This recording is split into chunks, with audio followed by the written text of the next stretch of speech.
Irmãos e irmãs, vamos ter um tempo de oração.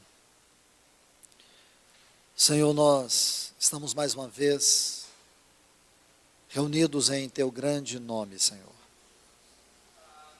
Peço ao Senhor que, na Tua infinita misericórdia, nos alcance, nos abençoe, fale a nós. Estamos aqui, Senhor, te pedindo ajuda, te pedindo o Teu socorro nesta hora. Por Tua infinita misericórdia, Senhor, fale as nossas vidas. Fale a palavra do Teu coração ao nosso coração, Senhor. Meu Deus, nós estamos estudando nesse tempo sobre a pessoa e sobre a obra do Teu Espírito. Somos uma igreja que necessitamos muito de Ti, Senhor. Não nos deixe cair no engano do nosso coração, Senhor. Nós precisamos ter visão espiritual. Visão espiritual. Pai, em nome do Teu Filho Jesus, ajude este povo, Senhor. Tire todo o embaraço da vida da Tua igreja, da vida do Teu povo. Pai, em nome do Teu Filho Jesus. Esta é a minha oração juntamente com os meus irmãos e as minhas irmãs deste lugar. Te louvamos e te agradecemos, Pai. Amém. Permita-me continuar da onde eu parei, na última palavra. Eu havia compartilhado com vocês que a obra do Espírito Santo é tão importante, é preciso ser compreendida por nós, que sem a obra do Espírito Santo, a obra de Cristo está incompleta. Você pensa isso? Ora, como incompleta, irmãos? O Senhor Jesus foi lá na cruz e morreu no nosso lugar. Faltou alguma coisa? Será que nós podemos adicionar alguma coisa à morte do Senhor? Nada. Nada pode ser adicionado. Sabemos que Ele foi até o inferno, Ele tomou as chaves da morte do inferno da mão de Satanás. Ele ressuscitou. Ele está à destra do Pai. Desde a cruz, quando Ele morreu, Ele disse, tudo está consumado. Como que a obra do Senhor Jesus está incompleta sem a obra do Espírito Santo? Porque, irmãos, se o Senhor Jesus não tivesse dado para nós o seu Espírito, a única coisa que nós saberíamos é que a morte de Cristo foi apenas um martírio. Foi apenas um martírio. A sua ressurreição não passaria de um mito. Mas por que que nós sabemos que a ressurreição dele não é um mito e a sua morte não é um martírio? Porque o Espírito Santo ele veio para glorificar a obra de Cristo Jesus. Irmãos, isso é real na nossa vida. Quando nós falamos do sangue de Cristo Jesus, nós falamos de algo vivo, de algo real. Falamos de algo que é suficiente para perdoar os nossos pecados eternamente, para nos purificar de toda iniquidade, de toda culpa. Por que que eu sinto, por que que você sente o poder do sangue de Cristo Jesus em nossa vida? Só porque você lê a Bíblia? Não, irmãos. Sabe por quê? O Espírito Santo, ele vivifica as palavras do nosso espírito. Isso traz realidade. Então você vê, isso não é glorioso, é muito glorioso. A obra de Cristo só pode ser completa por causa da obra do Espírito Santo. Nós não podemos ignorar este fato, porque é um fato glorioso. Nós não temos apenas uma revelação intelectual, filosófica da morte de Cristo. Nós temos uma realidade em nosso espírito. E quem é que trouxe essa realidade? É o Espírito da verdade. O Espírito da verdade. Jesus disse que o Espírito que Ele enviaria da parte do Pai, Ele é o Espírito da verdade. E que verdade é esta? A verdade que tornou realidade no nosso coração. Esta verdade é todo o conteúdo que compõe a obra e a pessoa de Cristo Jesus. A obra e a pessoa de Cristo Jesus é realidade dentro de nós por causa do Espírito que nos foi outorgado. Um outro detalhe ainda, que nós precisamos ver com relação a aspectos práticos, como os cristãos têm tratado o Espírito Santo. Hoje os cristãos tratam a doutrina do Espírito Santo sem nenhum valor prático. Eu sei que existem muitos pontos que ao longo da história da igreja têm servido de debates. A igreja tem debatido muitas questões sobre batismo, Quando é que acontece o batismo? O que é o batismo com o Espírito Santo? O que são as línguas? Eu creio que vocês ouvem mais a expressão línguas estranhas, não é isso? Irmãos, essa expressão línguas estranhas não existe no original. O que é estranho não tem nada a ver com o Espírito Santo, é maligno. Línguas, dons de línguas. Então, a evidência do batismo com o Espírito Santo são as línguas. Esta é uma outra questão controversa no meio cristão. Tem nada a ver, irmãos. Mas existe muito debate sobre isso. O que é o selo do Espírito Santo? Quando é que o selo acontece? Existem tantas discussões acerca disto. O que é habitação?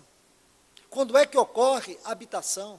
Ela é subsequente ao batismo? Ou o batismo com o Espírito Santo é subsequente à conversão? Ah, irmãos, quantas demandas, quantos assuntos, quanto desses assuntos são discutidos em simpósios, seminários. Um autor escreve isso, outro autor escreve aquilo, vira uma confusão na mente da pessoa, mas fulano disse isso, Beltrano disse aquilo. Eu vejo que essas coisas se tornam perigosas porque distrai a nossa mente, e aí nós começamos a ter medo, um medo inconsciente do relacionamento com a pessoa do Espírito Santo. Veja como Satanás trabalha nessas coisas. Eu espero que o Senhor, irmãos, Ele venha a tempo de nos ajudar, pelo menos a ver um pouco sobre cada um desses pontos, à luz da sua palavra. O que é a plenitude do Espírito? Muitos cristãos não sabem o que é a plenitude do Espírito. Então são tantos assuntos, tantos pontos que a igreja discorda, que os irmãos não têm comunhão. Interessante que Ele é o Espírito da comunhão, e sobre Ele o que nós menos temos é comunhão. Não é curioso? Quem é que está por detrás de tudo isso, causando toda esta desarmonia? É o próprio inimigo, porque ele sabe o prejuízo que é uma igreja ser muito forte na doutrina, mas ser muito fraca na prática. Ele sabe. Irmãos, olha o quanto nós temos procurado ter conhecimento do Senhor Jesus, sua pessoa e obra.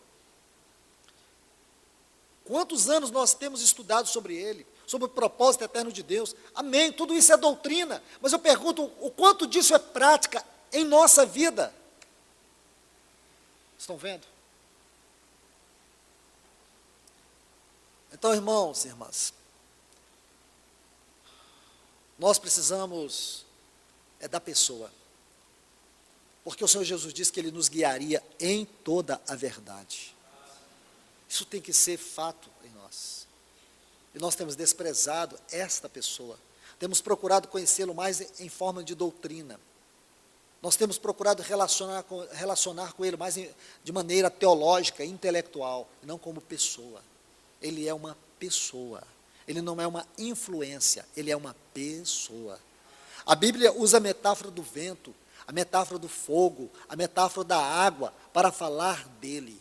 Mas são apenas metáforas. Ele é uma pessoa. Ele sente, Ele vê, Ele conhece, Ele se move, Ele governa, Ele habita a igreja. Esses são fatos acerca dele. Mas, irmãos, nós temos visto que a igreja não tem dado nenhum valor prático a isto. E ficamos em torno de controversias. E temos perdido a realidade prática, o temos deixado de lado. Se Ele está presente ou ausente, não faz nenhuma diferença. Porque no contexto litúrgico dos nossos cultos, Ele não está incluído. Nós podemos fazer cultos até sobre Ele, mas nunca com Ele. Podemos ensinar sobre Ele, mas nunca ter a sua presença. Que tragédia tudo isso. Nós não vivemos a realidade da vida relacional com esta bendita pessoa que veio aqui para glorificar a obra de Cristo. Ninguém pode, Paulo escreve aos Coríntios no capítulo 12, ninguém pode chamar Jesus de Senhor se não for pelo Espírito. Se alguém chama Jesus de Senhor e não é pelo Espírito, é anátema. Só o Espírito pode mostrar para nós que o Senhor Jesus, Ele é o Senhor, que Ele é o cabeça, que Ele morreu por nós. Não tem como nós tocarmos no senhorio de Cristo de forma real, se o Espírito Santo não nos conduzir. Quantas pessoas falam sobre ele? Quantas pessoas pregam a morte do Senhor? Quantas pessoas pregam a história da vida do Senhor sem o Espírito Santo? Isso não tem efeito prático. Só existe efeito prático se nós fizermos isto mediante a ação governante do Espírito no nosso coração. Então a igreja, ela tem tratado ele assim. Sua presença tem sido mais incidental do que fundamental no seio da igreja.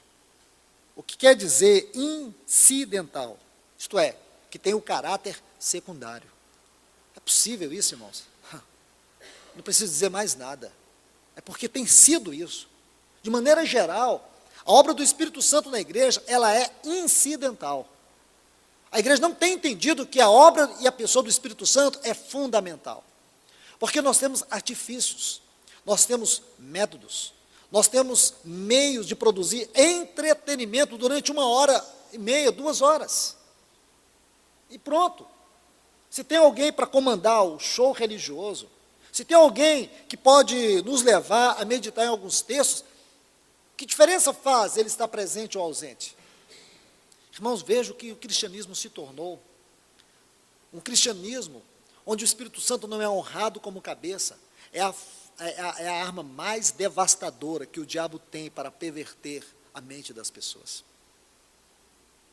Por isso que os cristãos hoje estão tão frios, tão indiferentes, tão vazios, tão secos de realidade e da palavra de Deus. Por isso que os casamentos, por isso que os relacionamentos conjugais, por isso que barbaridades têm acontecido no meio do povo de Deus. A minha pergunta é, o que está acontecendo com a igreja? A resposta está aqui. Não estou acusando esses irmãos, somos todos nós. Nós temos desonrado ele, nós temos desonrado o cabeça desta obra que glorifica Cristo Jesus, que é o cabeça sobre todas as coisas, o cabeça da igreja, desta obra da igreja, do seu ministério, vocação e serviço. Ele, o Espírito Santo, é que tem que estar à frente, ele que tem que ser o que nos guia, o que nos dirige, o que nos inspira, o que nos motiva, é ele. Você está entendendo? Parece que a sensação que tem é que, mais cedo ou mais tarde, todos nós vamos morrer espiritualmente. Você conforma com isso? Será que você está satisfeito sabendo que você pode ser o próximo? Pode ser no seu lar? Não é triste tudo isso? É. Então, queridos, a realidade do Espírito sustentado por nós tem sido algo tão vago, que às vezes chega a ser até inexistente. Vou repetir isso. A realidade do Espírito Santo que nós temos procurado sustentar é uma coisa tão vaga, mas tão vaga, que chega a ser até inexistente. Sabe como que os cristãos gostam do Espírito Santo? Eles querem o Espírito Santo para gerar neles euforia, empolgação. Empolgação não tem nada a ver com o Espírito Santo. Euforia não tem nada a ver com o Espírito Santo. Essas coisas são perigosas. A obra do Espírito Santo é uma obra silenciosa. É uma obra de quebrantamento, de entrega. É algo que vem de dentro para fora. É algo que nos constrange. É algo que torna Cristo mais real nos nossos atos, nas nossas atitudes. A visibilidade que você tem do pecado é uma coisa muito real. Só Ele pode provocar isso na nossa vida, irmãos. Só Ele pode provocar. Porque nós temos uma ideia de pecado bem errada. Quando o Senhor Jesus falou de pecado, lá nas bem-aventuranças, então nunca vou cansar de dizer isso para vocês. Quando ele diz assim, ouviste o que foi dito? Aí ele vai citar. A lei diz, não adulterarás, porém eu vos digo, qualquer um que olhe para uma mulher com intenção impura, pecou no seu coração. Adulterou. Nossa, mas isso é pesado demais. O Senhor Jesus estava dizendo, vocês acham que a lei era pesada de se cumprir? Era difícil de cumprir a lei? Então vou dizer para vocês. Então vocês acham, porque os judeus, eles entendiam que só havia adultério quando o homem possuía uma mulher. No caso do homem. Se ele tocasse fisicamente nela, aí sim, o pecado consumado, ou o ato consumado, isso era adultério. Jesus disse, não. Se um homem olhar com intenção impura no seu coração, ele já adulterou. Nossa, isso foi um choque para eles. Então vocês acham que é difícil viver a vida cristã? Em outras palavras, o Senhor está dizendo isso. Não é difícil viver a vida cristã, é impossível. Então como nós vamos viver a vida cristã? Na nossa própria vida? Nunca. Então como vamos viver a vida cristã? Paulo escreveu Gálatas 2:20, não mais eu, mas Cristo. Ele foi o único que cumpriu toda a lei e se tornou nossa vida no poder da ressurreição. Então como que isso vai acontecer? Irmãos, o Espírito Santo, só Ele pode magnificar a realidade interior da vida de Cristo em nós. Então você vê que é uma obra profunda. Você quer uma coisa mais encantadora do que essa? A gente fica tentando ser espiritual e depois descobrimos que nunca somos espiritual, porque nossa espiritualidade não está no fato de deixarmos de fazer coisas para fazer outras coisas. Espiritualidade não é isso, espiritualidade é Cristo ser formado no nosso interior. Espiritualidade é a expressão transmissível nos nossos atos daquilo que é Cristo. Então, queridos, nós devemos sempre fazer essa distinção entre o conhecimento acerca de alguma coisa e o conhecimento na prática. Então nós conhecemos, mas o que isso é na realidade, na prática da nossa vida? Por isso que fica uma coisa vaga. Falamos dele, mas é tão vago. É muito fácil, irmãos, ser cristão aqui em cima desse púlpito. Oxalá que Deus, quando viesse arrebatar a sua igreja, Ele me encontrasse em cima do púlpito, sendo o que eu estou sendo agora. Não seria bom? Oxalá que Deus pudesse encontrar você aí, quietinho, paradinho, parada, quieta, ouvindo essa palavra. Mas só que Deus, quando Ele vier nos buscar, Ele não vai tomar como base o que eu estou fazendo agora, mas o que é a minha vida com Ele, o que é a vida dEle em mim. A base do seu julgamento é aquilo que em nós foi ganho da sua própria vida. Irmãos, no tribunal de Cristo se excluirá tudo aquilo que é nosso, mas tudo aquilo que é Cristo. A medida do julgamento de Deus é Cristo. A medida de Deus para nos julgar é Cristo. Não é o quanto eu ganhei do meu bom caráter, entre aspas. Não é a minha própria vida, minhas virtudes. A nossa justiça é como o trapo da imundícia. A base de Deus é se ouro, prata, pedras preciosas. O que é o caráter de Deus, o que é a obra de Cristo, o que é o trabalho do Espírito Santo. Essa é a base. Isso está em 1 Coríntios 3. Então, queridos, nós temos que reconhecer que temos maltratado amargamente a pessoa do Espírito Santo. Nós o temos maltratado amargamente, nós o temos crucificado em nossas reuniões. Da mesma forma que o Senhor Jesus Cristo foi crucificado por aqueles judeus, rejeitado por eles, e eles o penduraram lá naquela cruz no Gólgota. Hoje, da mesma forma, nós o temos crucificado, nós temos crucificado o Espírito Santo nas nossas reuniões, nas nossas formas de culto, os nossos sentimentos, as nossas emoções, a nossa maneira de pensar sobre ele tem sido os cravos que nós temos enfiado nele e o crucificado em nossas reuniões. Isso não soa um tanto quanto estranho, mas é o que nós temos feito com ele. Nós o temos maltratado, nós o temos feito sofrer, entristecer, porque nossos pensamentos acerca dele têm sido pensamentos indignos, nós temos tido atitudes hostis, nós o temos apagado, nós o temos colocado de lado, nós não temos reagido à sua voz, à sua palavra, ao seu amor. Então, quando eu vejo todas essas coisas acontecerem dentre os meus irmãos, eu não julgo os meus irmãos, eu me incluo no sofrimento deles. E fico pensando, Senhor, que dura o sofrimento do teu povo. Mas esses irmãos não podem sofrer sozinhos, eu não posso fazer um julgamento do sofrimento deles. É uma realidade que tem que atingir a todos nós. Por ver tanto desprezo à pessoa do Espírito Santo. E Ele deseja que nós venhamos nos arrepender. E arrepender, irmãos, não é simplesmente fazer orações confessando apenas o que temos feito. É muito mais do que isso. Requer nossa atitude. Por um certo tempo eu pensei como nós poderíamos aqui, de forma congregacional, nos envolver num ato de arrependimento, mas eu sinto, irmãos, que ainda não há lugar no nosso coração para arrependimento. Porque os irmãos já estão pensando na próxima reunião, qual vai ser o produto de consumo da próxima reunião, quem é que vai trazer? Que nós aprendemos e acostumamos a nossa alma de reunião em reunião. Entende? A gente vem para a reunião, porque o fim da reunião é a reunião. A reunião é o nosso produto de consumo. Nós precisamos reunir por causa do Senhor, por causa da sua glória, por causa da sua pessoa, por causa da sua beleza. Nós temos que pedir o Espírito Santo para conduzir a reunião, tirar esse gesso que prende a nossa mente, que nossa voz se liberte, nós temos liberdade de falar dele nas reuniões, cantar ele nas reuniões, salmodiá-lo.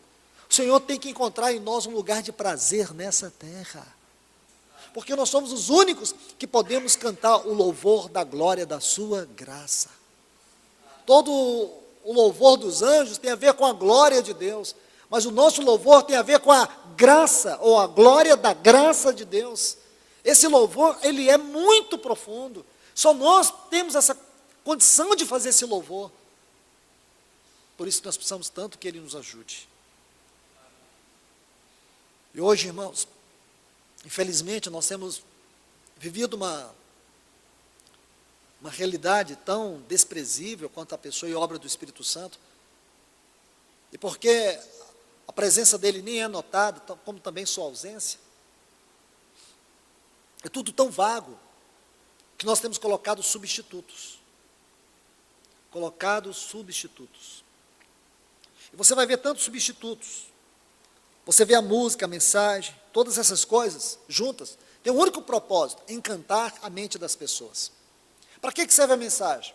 Então tem a mensagem, tem a música, essas coisas servem para quê? Para nós, encantar a nossa mente. Nós ficamos encantados com a beleza dos hinos. Irmãos têm dito para mim, sabe uma das coisas que eu sinto falta lá em Goiânia? Não, eu pensei assim, deve ser dos irmãos, da música. Deve sentir muita falta da música, sinto muita falta da música. Poucos dias alguém me confessou isso. Chega a hora da reunião, lembro das músicas. Na verdade, esse irmão só está traduzindo o que também está dentro do nosso coração, porque o culto é para nós, né? Se eu sinto falta das músicas, o que Deus sente falta? Ele deve sentir falta de um povo que deveria ser a melodia diante dele. Nós é que devemos ser a adoração para Deus, não as nossas palavras. Nossas palavras têm que ser uma reação. Louvor é reação, louvor não é ação.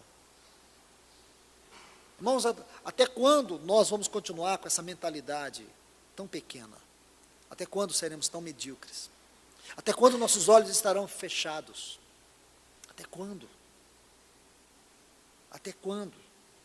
Sei, irmãos, que muitos irmãos rangem os dentes aqui quando o Senhor me dá esse tipo de encargo. Mas, irmãos, eu vou falar uma coisa para vocês. A minha tristeza é saber que existem pessoas assim. Eu fico muito preocupado, sim. Mas eu lamento. Eu não posso ser tão hipócrita, porque eu sei o que o Senhor está querendo nesse tempo da sua igreja.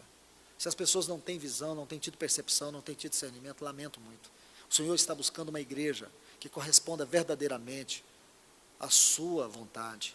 Uma igreja que ame a volta do seu filho. Uma igreja que esteja cooperando para que ele volte. E não uma igreja que está enfiada nesse mundo até as raízes do seu cabelo. Nós precisamos ser uma igreja onde o Senhor olhe para ela e tenha prazer nela. E a igreja a qual o Senhor tem prazer nela, não é uma igreja que exclui o seu espírito, mas uma igreja que honra o seu espírito. Podemos cantar todas as canções sobre ele, e temos cantado a título de oração. Nós temos cantado, nós temos procurado adorar o Espírito Santo, adorar a Deus, falar sobre ele como uma oração. Os irmãos têm feito isso como sendo uma oração, para que a igreja ore, se desperte quanto a isso, dessa grande necessidade.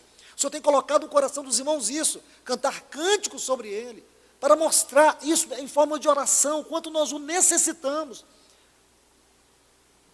Mas ele tem que encontrar em nós um ambiente disposto a honrá-lo. E eu creio que essa será a característica visível do nosso arrependimento.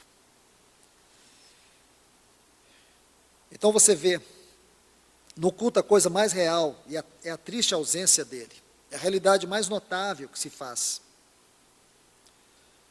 O poder do alto, aquilo que foi característico na igreja primitiva, poder do alto. Jesus disse assim, Atos 1:8, e recebereis poder, ao descer sobre vós o Espírito Santo, e sereis minhas testemunhas. Atos 1:8. Irmãos, veja, tem esse poder. Tem esse poder.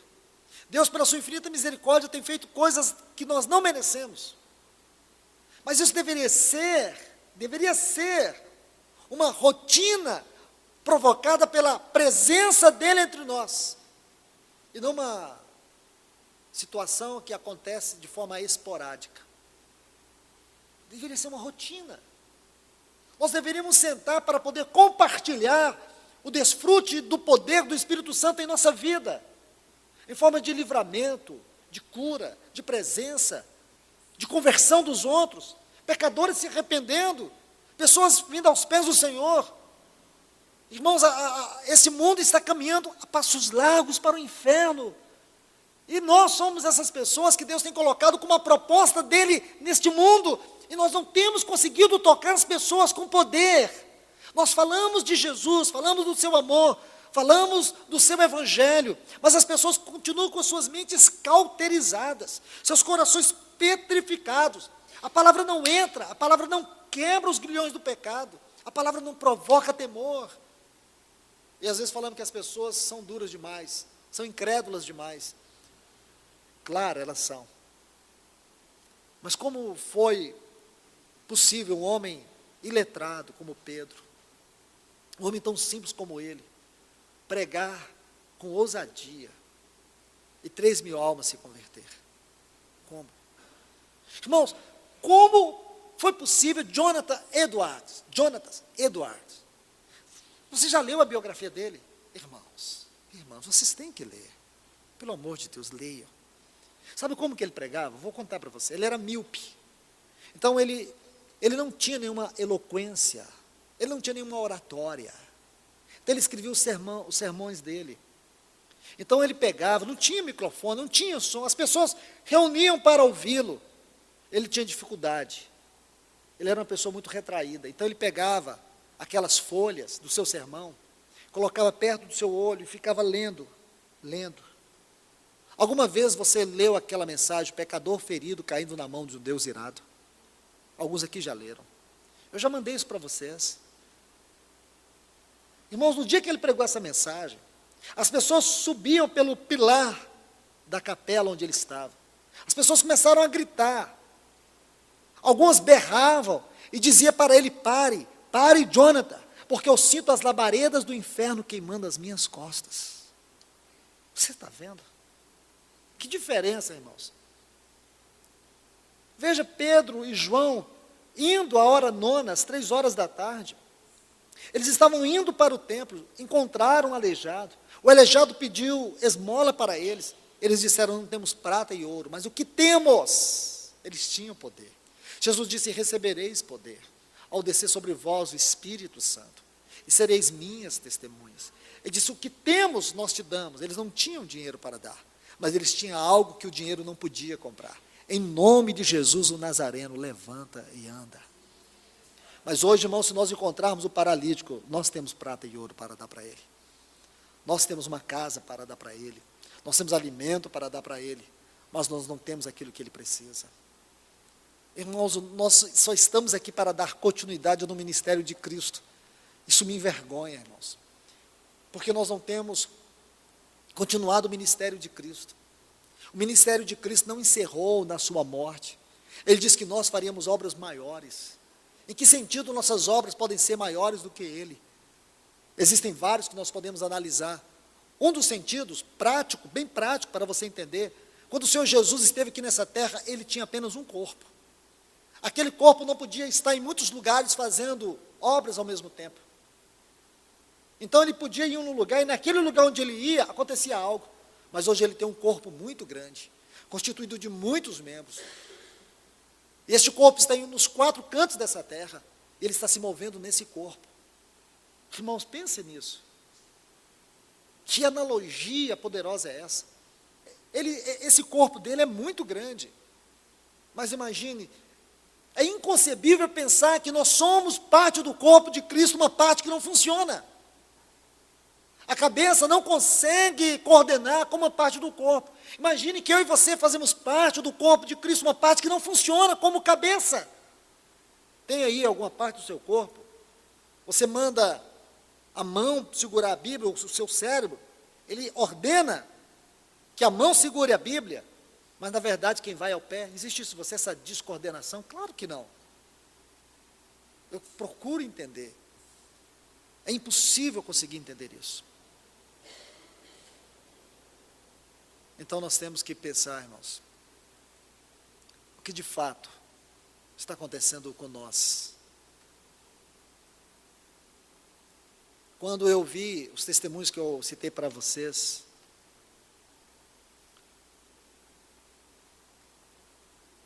a única coisa que vem ao meu coração, nós precisamos urgente, mas urgente, nós precisamos desse revestimento. Nós precisamos que ele retorne para essa casa, porque Deus tem que ter uma resposta. Irmãos, vocês sabem, essas pessoas sentam para conversar, elas falam dos seus problemas. Porque, irmãos, o que é que nós podemos fazer? Dar conselhos, não é verdade? Dar conselhos. A única coisa que a gente faz é dar conselhos, mostrar fórmulas, né? É o que a gente faz. Faz isso, conversa com isso, faz isso aqui. Não deveria ser assim, irmãos. Essas situações, elas acontecem, especialmente na minha vida, para que o Senhor inflame o meu coração mais, para conclamar quem quer, quem deseja, quem realmente deseja, nesse tempo, buscar com todas as suas forças, a compreensão clara, acerca da nossa mais extrema necessidade com relação à pessoa e obra do Espírito Santo. Porque nós podemos continuar, irmãos, continuar como os discípulos, quando viram aquele garoto que se jogava no fogo e não puderam fazer nada. Quando o Senhor Jesus chega, o pai conta a história, levei meu filho aos teus discípulos, eles não puderam fazer nada. É justamente o que está acontecendo. As pessoas têm vindo a nós, sabe o que a gente faz? Nada. Nada. E ninguém deve se conformar com isso. Quem tem anseio por ele não pode se conformar. Quem tem discernimento não pode conformar. Mas eu não quero nada para a minha vida. Meu desejo é ver isso na igreja, porque eu sei que o Senhor vai fazer é com a igreja. Ele não quer fazer com uma pessoa. Ele não quer dar essa clareza, é a um irmão aqui, ou a uma irmã. Ele quer que sua igreja receba isso, que a sua igreja perceba isso, que a sua igreja capture isso de uma vez por todas. Então, queridos, voltando aqui nesse assunto, a gente vê como que é a reunião da igreja. Então, novamente, palavra, cânticos, hoje se coloca até coreografia, mais uma forma de entretenimento, mais uma forma de mostrar a profundidade do vazio. Nós vamos ver coisas piores ainda. As pessoas ouvem a mensagem, mas não registram, não conseguem relacionar a palavra com as suas necessidades. Ouvem as mensagens, ouvem a palavra, mas antes que o culto termine, a palavra já está morta, porque ela não entrou no espírito, ela ficou na mente das pessoas, ela ficou no intelecto das pessoas. As pessoas não conseguem ouvir a palavra escutando Deus, elas conseguem apenas ouvir a palavra escutando o homem. E às vezes sai fazendo avaliação do homem e não de Deus. Não que Deus tem que ser avaliado por nós. Mas se nós sabemos que é Deus que nos falou, talvez você não gostou da palavra toda, mas com certeza uma frase dessa palavra, ela foi para você. Isso é suficiente para calar os nossos lábios de ficar falando, não gosto do irmão quando ele ministra, não gosto daquele irmão, não gosto daquele. Nós não temos o direito de escolher quem ministra. Nós temos que nos posicionar diante do Senhor. Se você tiver o coração aberto, uma frase é o que você precisa para que Deus toque o teu coração. Mas hoje o que acontece? As pessoas ouvem a mensagem, mas não conseguem registrar, não conseguem absorver, não conseguem reter a palavra, não conseguem relacionar a palavra com a sua vida diária. E significa que a palavra já penetra no coração da pessoa, mas ali mesmo ela morre. Falta vigor, falta inspiração, falta o Espírito Santo. Se aquele que ministra, ele está cheio do Espírito Santo, o que significa que aqueles que recebem estão tão secos, tão vazios, tão insensíveis, que não conseguem receber aquilo que o Espírito Santo compartilha. Irmãos, à luz disso, se vê o grande vazio nas reuniões da igreja. O grande vazio. Não deveria ser assim. Não deveria. E todo este vazio, irmãos, não pode ser preenchido por técnicas. Todo este vazio não pode ser visto como algo normal, mas como algo anormal. Porque se o Senhor, Ele está aqui, na presença do Seu Espírito, Ele vai nos inspirar. Ele vai tocar o nosso coração, para que o nosso coração glorifique a Cristo Jesus. Vai haver uma santa liberdade. Eu sei que pessoas imaturas, geralmente tendem a assumir uma posição inadequada, mas não pode. Vamos aquietar primeiro diante do Senhor e deixar que Ele guie nossas faculdades, nossa mente, nossa vontade, nossa emoção, que Ele nos leve de maneira espiritual a nos conduzir, para que o nosso espírito finalmente se abra. E aqui nós vamos experimentar as profundezas de Deus na reunião e na comunhão da igreja, onde uma oração pode tocar o céu de tal maneira que o seu coração é tão esmagado, onde uma palavra que um irmão falar pode tocar você tão profundamente que pode ser o alimento que vai te ajudar uma semana inteira. São estas coisas que nós temos o privilégio de desfrutar e não temos desfrutado, porque nós não queremos admitir a profundidade da apostasia que tem assolado o nosso coração. Nós temos que parar com esse culto cheio de fingimento, irmãos. Deus, o que o Senhor tem para nós é grande demais.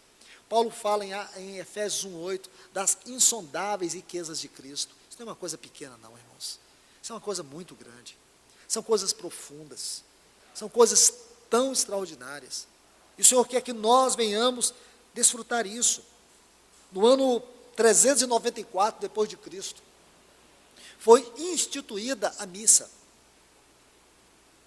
Quando você estuda a forma como a missa foi instituída, tem tudo a ver com nossos cultos modernos, onde a luxúria, onde a atenção deveria se voltar para as coisas e não para o Senhor, onde o ritual, o formalismo, deveria ser atos predominantes. E sabe por quê? Houve essa necessidade, toda essa formalização das missas, que nós podemos chamar de culto, dos cultos modernos, porque o Espírito Santo estava ausente da igreja. Percebe? Estava ausente da igreja. Então, chegou o momento de se instituir algo. E desde esse tempo, os cristãos não têm se dado conta do terrível vazio que existe na vida da igreja. Mas por que nós não nos preocupamos com o vazio? Porque nós temos fórmulas, nós temos métodos para poder preencher. Que o Senhor nos ajude, irmãos.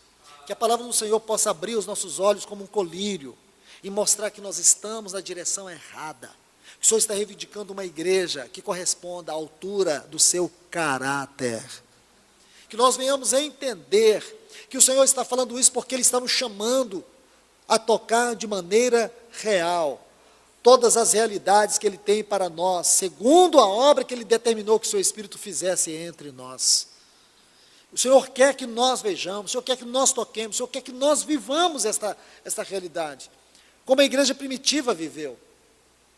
E hoje nós necessitamos mais do que nunca, porque quando você lê Romanos 8,18, os sofrimentos do tempo presente não podem ser comparados com a glória que há de ser revelada em nós. Não é a glória na eternidade, mas antes que nós entremos para o reino, nós vamos experimentar algo tão grande, mas algo tão grande, que fará com que todas as coisas sejam restauradas e colocadas de volta aos pés do Senhor Jesus, para que Ele seja o cabeça sobre todas as coisas. Você acha pouco o escritor aos Hebreus, no capítulo 11, versículos 39 e 40, dizer, por haver Deus provido coisa superior ao nosso respeito? Você acha pouco isso? para que eles quem? Aqueles heróis da fé, sem nós, não tivessem suas obras terminadas, completadas. Viemos aqui para dar continuidade às obras dos apóstolos. Por que não dizer, irmãos, de forma mais contundente, nós estamos aqui para dar continuidade ao ministério de Cristo Jesus. Por isso nós somos chamados de cristãos. Estamos aqui para continuar as obras de Cristo Jesus, continuar a pregação do seu evangelho. A Bíblia diz que aqueles cristãos, Marcos capítulo 16, a partir do versículo 15, quando o Senhor Jesus disse: ide por todo o mundo, pregar o evangelho a toda criatura, quem crê e for batizado será salvo, mas quem não crê será condenado. Aí diz assim: estes sinais seguirão os que crerem em meu nome. Aí ele vai falar tantas coisas. Aí diz assim o versículo, me parece que o versículo 20, você pode confirmar aí. Tendo eles partido, confirmava o Senhor a mensagem por meio dos sinais que os seguiam. Isso não é sério, irmãos? Isso não está na nossa Bíblia? Porque essa não é a prática da nossa vida. Por que nós temos uma Bíblia apenas para lermos de forma, ou tratá-la de forma literária? Esta, irmãos, é a palavra escrita de Deus. E o propósito dessa palavra escrita é nos levar à palavra viva, é nos levar à realidade espiritual. Nós precisamos da ajuda do Senhor, precisamos ser ajudados pelo Senhor. Caso contrário, meus irmãos, fiquem com as fórmulas, fiquem com esse prédio, fiquem com tudo que vocês têm aqui. E vou dizer uma coisa para vocês, seremos a pior vergonha para o testemunho do Evangelho nessa cidade. Seremos um opróbrio, as pessoas vão escarnecer. Nós não podemos nos conformar com isso, irmãos. O Senhor nos chamou para nós cooperarmos com Ele, é algo grandioso demais, é algo que nós precisamos pagar um preço.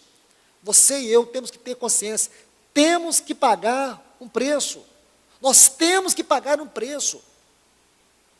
Se nós não estivermos dispostos a pagar um preço, achamos que isso vai vir para nós de qualquer jeito, nós estamos enganados. Nós temos que pagar um preço.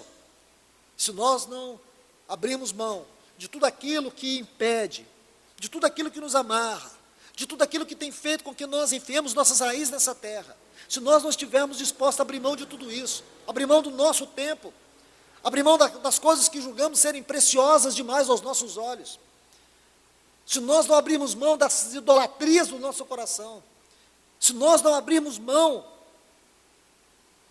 de todas aquelas coisas que têm roubado o lugar do Senhor na nossa vida, se nós não estivermos dispostos a nos entregar, a nos consagrar, então, irmãos, esqueçam o Senhor, fique com a teoria do conhecimento dEle, do seu Filho e do seu Espírito. Preparem-se para ser uma Babilônia. Preparem-se, irmãos, para ser a pior forma de Babilônia. Preparem para ser uma Laodiceia orgulhosa. Laodiceia é o resultado daqueles que fracassaram no caminho de Filadélfia. Deus não quer isso para nós, mas nós podemos querer isso. Nós podemos inconscientemente desejar isso. Porque Laodiceia, aos olhos desse mundo, é uma coisa encantadora. É uma igreja rica, abastada, não sente falta de nada, autossuficiente. Quem não quer uma igreja assim nesse mundo? É tudo que o mundo gosta, autossuficiência, autoindependência. Uma igreja que tem orgulho de si mesma, uma igreja rica, uma igreja que não precisa nem que Cristo seja as suas vestes, porque ela tem vestes próprias. Ela não precisa que Cristo a revista. Ela não precisa que Cristo a adorne. Sabe por quê? O adorno dela é ela mesma. Ela é tão cheia de si, ela está tão satisfeita, que ela o colocou para fora, mas ele é tão amoroso, que ele está na porta insistindo para entrar. Porque ele sabe, o Senhor sabe, que sem ele nós não sobreviveremos nesse mundo. O Senhor sabe o que será o nosso futuro sem ele. O Senhor sabe o quanto o anticristo, ele está trabalhando através dos seus asseclas para nos manter na ignorância, para nos manter distraídos do Senhor Jesus, para nos manter envolvidos com coisas que não honram o Senhor. Então ele sabe de tudo isso, e é por causa disso, irmãos, que ele não nos deixou ainda, ele ainda continua na porta, insistindo para entrar. Que Deus nos abençoe.